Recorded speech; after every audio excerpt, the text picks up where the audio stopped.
মানুষের আয়ু সীমিত, কিন্তু তার বরদোয়া ও প্রার্থনা অসীম। যাকে আপনি কষ্ট দেন তার কান্নার প্রতিধ্বনি ফিরে আসে আপনার শান্তি কেড়ে নিতে। তাই সৎ থাকবেন, কারণ দুনিয়াটা ছোট কিন্তু কর্মফলটা অনেক বড়। So hello everyone, welcome back to my Facebook page and YouTube channel Nupur blog and cook. কেমন আছেন সবাই? আশা করি সবাই অনেক অনেক ভালো আছেন, আমিও ভালো আছি। চলে এলাম আবার একটা নতুন ভিডিও নিয়ে। আশা করি ভিডিওটি আপনাদের কাছে অনেক বেশি ভালো লাগবে। তো আজকে এটা হচ্ছে আরও কিছুদিন আগের ব্লগ। তো দুপুর আমি কি রান্না করছি তাই শেয়ার করছি। ডাটা আলু দিয়ে মাছ রান্না করব, আর হচ্ছে চিকেন রান্না করব, মানে মুরগির মাংস, দেশি মুরগির মাংসের ঝোল, হালকা একটু ঝোল রাখবো। তো এই যে এখানে মশলা কষানো শেষ, এখন আমি তেলাপিয়া মাছগুলো দিয়ে দিচ্ছি। তেলাপিয়া মাছটা কিন্তু অনেক বড় ছিল, জানি না ভিডিওতে কেন এরকম ছোট দেখাচ্ছে।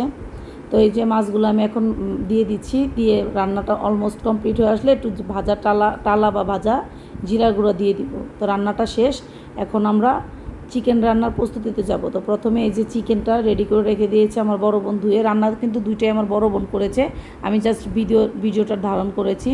তো এইখানে হচ্ছে পেঁয়াজ কষানো শেষ হয়ে গেছে, মানে ভাজা শেষ হয়ে গেছে। এখন এর মধ্যে মশলা দেব একে একে। আদা বাটা, রসুন বাটা, জিরা গুঁড়া, ধনিয়া গুঁড়া, যা লাগে মশলা একটা মাংসের মশলার জন্য তাই আমি দিচ্ছি। তো এখন এই যে মশলা কষানো শেষ হয়ে গেলে এর মধ্যে কিন্তু পরিমাণ মতো পানি দিয়ে হলুদ, মরিচ, ধনিয়া, জিরা সবগুলো দিয়ে দিবে। চাইলে আপনারা বাটা ব্যবহার করতে পারেন। আর লবণটা বা ঝালটা কে কীরকম খান, যার যার স্বাদ মতো শেষে দিবেন। আমরা একটু বেশি দিচ্ছি, কারণ মশলাটা একটু বেশি দিয়ে মাংসটা কিন্তু খেতে ভালো লাগবে। তো এই যে কষাচ্ছি, এখন দিয়ে কষানো শেষ হয়ে গেলে তারপরে এর মধ্যে যে মাংসগুলো রেখেছি ওই মাংসগুলো দিয়ে দিব, বা চিকেনগুলো আমি দিয়ে দিব। এই যে অলমোস্ট কষানো শেষ, তেল ছেড়ে দিয়েছে। এখন চিকেনগুলো দিয়ে ভালোভাবে নাড়াচাড়া করে নিব। আর কোথায় থেকে আমার ভিডিও দেখছেন, নিয়মিত দেখছেন কিনা অবশ্যই জানাতে ভুলবেন না। আমার ভিডিও যদি আপনাদের ভালো লাগে অবশ্যই জানাবেন। যদি আমার এই ভিডিওটি আপনারা এই মুহূর্তে ফেসবুক পেজ থেকে দেখে থাকেন, প্লিজ আমার ফেসবুক পেজটা একটা ফলো দিয়ে যাবেন।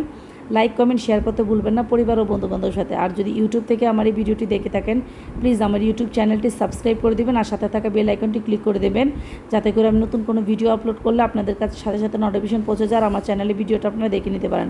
আমার ফেসবুক পেজ আর ইউটিউব চ্যানেল নাম একই, নূপুর ব্লগ অ্যান্ড কুক, আপনাদের সুবিধার্থের জন্য বলে দিয়েছি। তো এই যে কথা বলতে বলতে রান্না কিন্তু অলমোস্ট হয়ে আসছে। হালকা একটু ঝোল রাখবো, আমি তো আগেই বলেছি। চাইলে আর এটার মধ্যে যারা আলু খেতে চান চাইলে আলুটাও অ্যাড করতে পারেন।